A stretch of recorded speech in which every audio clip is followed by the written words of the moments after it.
وذكر فإن الذكرى تنفع المؤمنين. I do, yeah. Okay. So do you know about Islam? Not much, no. And you're religious yourself? Not right now. I Okay. used to be Christian, but it wasn't for Okay. me. So why did you leave Christianity? I just didn't really like, it didn't feel right. Does it make sense rationally? The teachings. Like, does it make sense to say that God is a man, is a human being? In your mind, when you think about it, right? It doesn't make any sense. So Muslims and Christians have commonalities. We have bigger differences as well, right? The main thing is that we don't believe someone dies for our sins. So we don't believe that just I can go kill someone and then Jesus, he took the sin away and I got go out of jail free card. You know, we don't have that in Islam. You actually need to work for the deeds that you do, right? So Allah has put us in this life as a test. He's looking at us whether we choose to do that which is good and will avoid that which is evil. We will follow our desires. We all have desires. And this is a test of this life, right? So that is the main concept of Christianity, that someone has to come take your sins away and we keep telling you you're a sinner and all of that. We understand that as human beings we make mistakes. And Allah created us this way. And that's why we come back to Him. When we make a sin, we go back to Him, we're closer to Him, right? So that's the Islamic concept. We say Allah is one. So Allah is not a man. He's not a woman. It's not a picture. It's not an idol. These are all created things. Imagine I make a chair. I'm not like the chair, isn't it? So the creator is not like the creation. See, Allah is not like His creation as well. That's what the Qur'an says. So Allah is independent, self-sufficient. Does not have children, parents, grandparents, and all of these different concepts. And He sends prophets and messengers. So we do believe in Jesus, by the way. We believe in Him as a messenger of God, though. Like someone, God, like Moses, like Noah, like Adam, like Prophet Muhammed, peace be upon all of them. It's not like we make one person so special and we elevate him to be equal with the creator of the universe, right? So there are things that we do as human beings that does not befit the majesty of God, wouldn't you agree? Right? We eat the food and then we do certain things after we eat the food. That doesn't befit the majesty of the creator of the universe, right?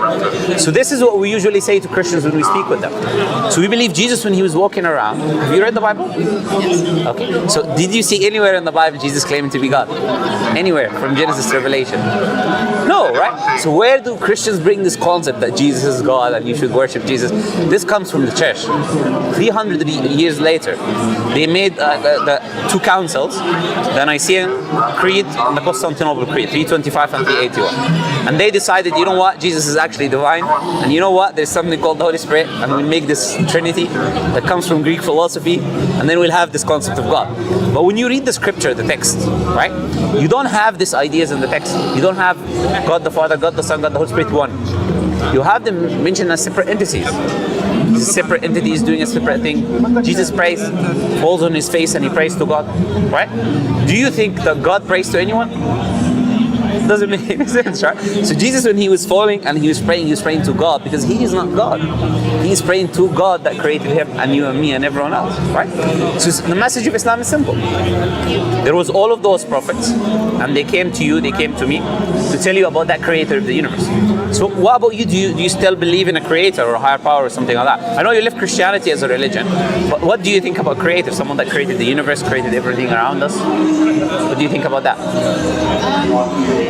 I'm not sure. I definitely used to believe in it, but I think the way that the Christian church has gone, I didn't want to follow that anymore. Okay. I haven't thought about it in a while. Okay. Yeah, we agree. I agree with you completely. But God is separate from religion in a way, right? Because there are multiple religions, and religions in a sense are descriptions of God. So there are different descriptions of that same entity. There's only one entity, one creator, and there could be multiple different descriptions of that one entity or that one creator.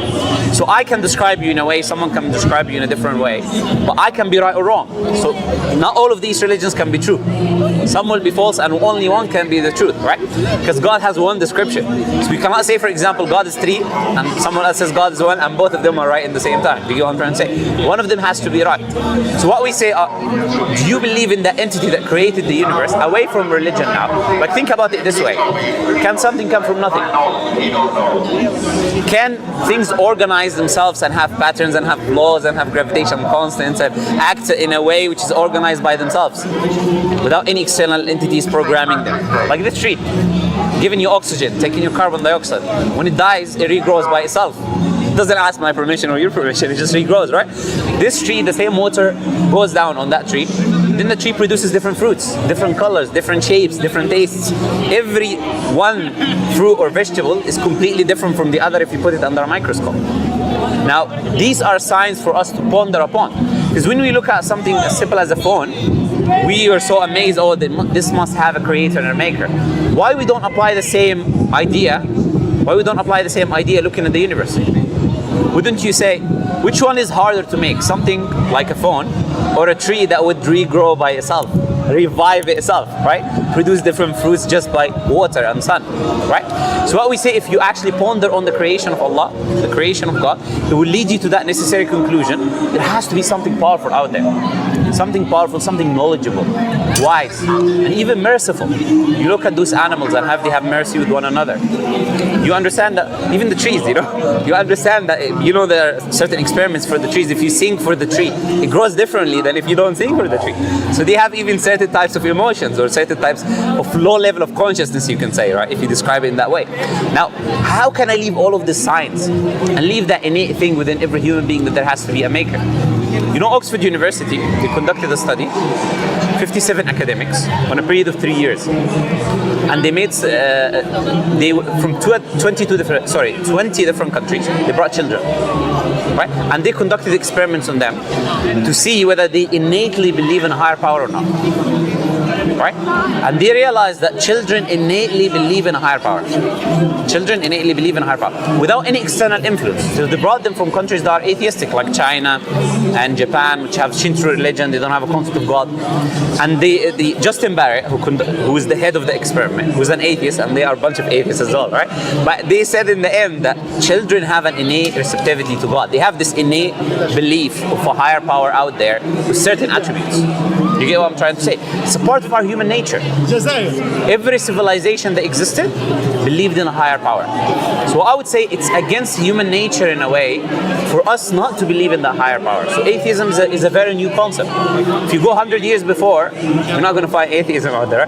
Most people believe in God, and if someone says, I don't believe in God, they will look at him like this guy. It's crazy, right? So it's a new thing, it's a new phenomena to find a lot of those people acting like they're atheists, right? And where do they come from? Conflict between science and religion, quote unquote. They claim that science cannot be with religion, right? And this issue was with Christianity. And because of that, the West left religion because they thought that religion is in conflict with God or science. Sorry, religion is in conflict with science, right? So they left Christianity. But not all religions are the same. Like Muslims invented the new scientific method that we're using today, right? There's a scientist called Hassan ibn al-Haytham. We have no issues with science. But we understand it has limitations, studies the physical world. And actually, it's a tool that can bring you closer to God. These things I'm describing to you, right, are things that should bring the person closer to God by looking at how magnificent and how beautiful the creation of God is, right? So in a simple way, this is the message of Islam, right? And it is the same message that Prophet Muhammad came with. It's the same message that Jesus came with, Moses came with, that Abraham came with, that all the prophets of God came with. That connect with that maker and creator that created you. Worship him. And worship is not just bowing down prostration, but worship is doing everything for the sake of God. It's going to give charity for the sake of God. Not for people to say that I'm a good person, right? When I help a person in the road because God commanded me to be good. You get the point? So these are all acts of worship in Islam. So me talking to you, according to Islam, this is an act of worship, right? Because I'm doing something that pleases God. Anything that pleases God in Islam is an act of worship. Okay? So it's very simple in Islam. The concept is very simple. And you will see that, look, in Islam there's no racism. It's not an Arab religion, as some people might think, right? Actually, 80% of Muslims are not Arabs. 80%, right? So, because certain people have this idea that, Islam is the Middle Eastern religion. No, there are many Muslims in many different places. It started there, that's true. But it's a religion for everyone, because the Qur'an says to Prophet Muhammad to say that I'm sent to everyone. All mankind, I'm sent to everyone. And Allah says Prophet Muhammad is a mercy to mankind. So what I would advise is that you try to read the biography of the Prophet, see how he lived his life, right? You'll see a lot of beautiful things about it. And read the Qur'an, which is the message of what I was telling you about. Do you have any questions about Islam? Is there anything you're wondering about? By the way, I'm not going to get offended, so you can say like anything you're thinking. If you got any crazy questions you heard from people you want to ask, it's okay. So, like in Christianity, I was always told like the core is like forgiveness, right? Like, like Jesus died for your sins, like forgive people. What would you say the core is of Islam? Like What would I say? The core? The core. The core is to connect with God. It's a great question, actually, because not many people ask that question. But the core thing of Islam is to connect with your Maker, right? Because let me ask you this: if God wanted to create us perfect, could He do it? Yeah. Why would He create us not perfect and then try to make all of this master plan to connect us? Do you get the point? Doesn't make any sense. He could create everyone already in heaven and put them in heaven. Doesn't make any sense to do all of this plan for no reason, right? But Allah created us in this life so we can learn about ourselves, and we come closer to Allah. We learn about Allah, and then we will understand the contrast when we're in heaven. Because if I'm in heaven, I've already experienced evil. I've already experienced suffering, so I can actually appreciate the reward. If you were put in heaven before you suffer, you would not appreciate heaven, because that's everything you know, right? You're used to happiness and having whatever you want. But once you experience the suffering, then you understand the opposite of it. You appreciate the opposite of it, right? So this life for us, the main thing is we connect with Allah, and we are not just physical beings. So we will never be fulfilled unless we fulfill our innate internal desires to connect with our Maker and Creator. That innate thing that I was telling you about, that is within us, that God has put within everyone. So you will never be happy just with materialistic things. You can have all the money you want, everything materialistic that people look for, right? But these people, you can see the richest people are committing suicides. Most of those most rich people in the world, you can see them on podcasts saying they're depressed, right? They're not happy, because life is not about materialism. And the West have convinced people life is about materialism. Live like an animal for eating and drinking and sleeping, right? And your desires. What's the difference between us and animals, right? Islam gives you the higher purpose. It says, don't be like an animal or even lesser than an animal, because you have an intellect that an animal doesn't have. And connect with your Maker. This is what would elevate you to that level, to actually being complete as a human being, right? So we believe you'll be dead without the Creator. Life is to connect with the Creator, right? Okay? So give it a read. And if you have any questions, please come back. I'm happy to answer you. Thank you for your time. See you.